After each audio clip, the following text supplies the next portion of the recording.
जय माता दी दोस्तों, जय श्री हरि। स्वागत है आपका हमारे YouTube चैनल अभव्या वर्ल्ड में। दोस्तों, आज की इस वीडियो में हम आपके लिए शरद पूर्णिमा पर किए जाने वाले कोजागिरी व्रत की कथा लेकर आए हैं। मगध देश में वलित नाम का एक गरीब ब्राह्मण रहता था। यूँ तो वह अनेक विद्याओं का ज्ञाता तथा नित्य ब्रह्म मुहूर्त में स्नान ध्यान आदि करता था, किंतु आर्थिक रूप से वह अत्यंत ही गरीब था। यदि कोई उसके घर आकर कुछ दान दे जाए तो स्वीकार कर लेता था, अन्यथा वह किसी से कुछ भी नहीं मांगता था। उसकी पत्नी कलह प्रिय थी, इसी कारण ज्ञान का धनी होने के बाद भी वह निर्धन था। वह पत्नी प्रतिदिन इस बात को लेकर कलह करती कि उसका विवाह यदि धन संपन्न परिवार में होता तो वह स्वर्ण आभूषणों से सजी धजी घूमती। उसकी पत्नी अन्य रिश्तेदारों के सामने भी उस गरीब ब्राह्मण के कुल एवं विद्या का तिरस्कार करती रहती थी।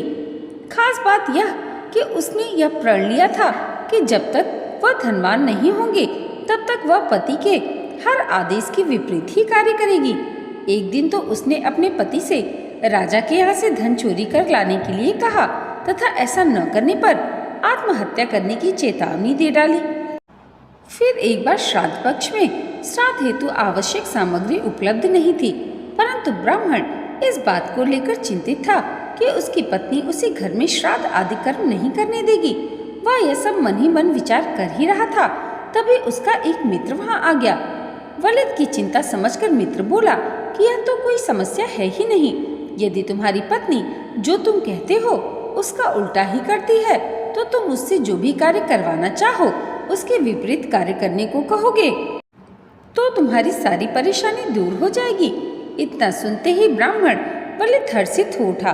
फिर ब्राह्मण ने अपनी पत्नी से कहा कि हे चंडी, परसों मेरे पिता का श्राद्ध है, किंतु उन्होंने मेरे लिए किसी प्रकार की धन संपत्ति आदि नहीं छोड़ी, जिसके कारण आज मुझे यह दिन देखना पड़ रहा है।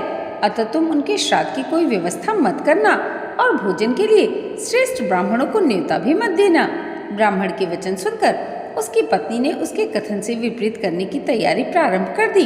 अपने पति के कथन का उल्टा करने की धुन में पत्नी ने विधि विधान से श्राद्ध कर्म संपन्न कराया। श्राद्ध के अंत में पिंड दान करने के बाद ब्राह्मण ने पत्नी से कहा कि तू पिंडों को जल में प्रवाहित करना भूल गई है। इतना सुनते ही उसकी पत्नी ने पिंडों को शौच की कूप में डाल दिया। इस घटना से वलिद अत्यंत क्रोध में आकर वलिद ने अपने घर से माता लक्ष्मी को प्रसन्न करने का संकल्प निकाल दिया। उसने प्रण लिया कि जब तक माता लक्ष्मी उस पर कृपा नहीं करेंगी तब तक वह निर्जन जंगल में रहेगा और कंदमूल खाकर वहीं अपना जीवन व्यतीत करेगा।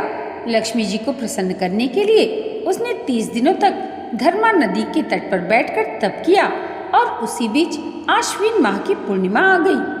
उस जंगल में, उस वन में कालिया नाग के वंश की कन्याएं भी लक्ष्मी जी का व्रत कर रही थी। उन नाग कन्याओं ने पंचामृत, रत्न एवं दर्पण आदि अर्पित कर देवी लक्ष्मी का श्रद्धा पूर्वक पूजन किया। प्रथम पहर पूजन में व्यतीत हो गया। उसके बाद चौसर खेलने की तैयारी हुई, किंतु चौसर खेलने के लिए 4 लोगों की आवश्यकता थी और उन्हें चौथा भागीदार नहीं मिल रहा था। वह वन में चौथे व्यक्ति को खोज रही थी कि उनकी नजर नदी तट पर बैठे वलिद ब्राह्मण पर पड़ी। नाग कन्याओं ने उससे पूछा कि आप कौन हैं? कृपया हमारे साथ लक्ष्मी जी को प्रसन्न करने के लिए चौसर खेलने चलें। ब्राह्मण ने उत्तर दिया, आप कैसी अनुचित बातें कर रही हैं? चौसर यानी जुआ खेलने से लक्ष्मी जी का क्षय व धर्म का नाश होता है।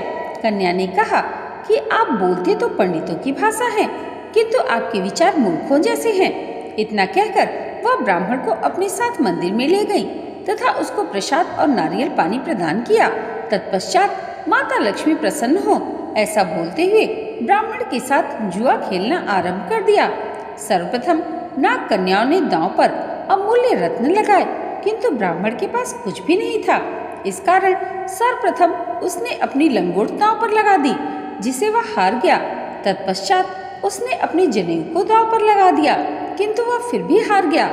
अब कोई अन्य वस्तु न होने पर ब्राह्मण ने अपने देह को ही दांव पर लगा दिया।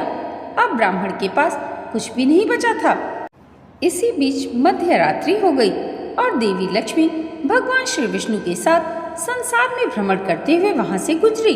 भ्रमण करते करते उन्होंने देखा कि एक ब्राह्मण कौपीन व यज्ञोपवीत विहीन होकर चिंता और निराशा से घिरा हुआ बैठा है। यह देखकर श्री हरि विष्णु ने लक्ष्मी जी से कहा कि आपका व्रत करने वाले ब्राह्मण की ऐसी दुर्दशा क्यों है? कृपया अपने इस भक्त के कष्ट का निवारण करें। इतना सुनते ही माता लक्ष्मी ने ब्राह्मण पर अपनी कृपा दृष्टि डाली तथा उसकी समस्त दरिद्रता को नष्ट कर दिया। लक्ष्मी जी की कृपा होते ही ब्राह्मण का रूप कामदेव के समान हो गया। उसका ऐसा रूप देखकर नाग कन्याओं ने उससे कहा कि हे विप्रवर, हमने तुम्हें जीत लिया है, इस कारण से अब तुम हमारे पति बनकर रहोगे। ब्राह्मण को यह प्रस्ताव स्वीकार करना ही था, क्योंकि वह अपनी देह भी हार गया था। ब्राह्मण ने सभी कन्याओं से गंधर्व विवाह किया तथा नाना प्रकार के रत्नों के साथ वापस अपने घर के लिए निकल पड़ा।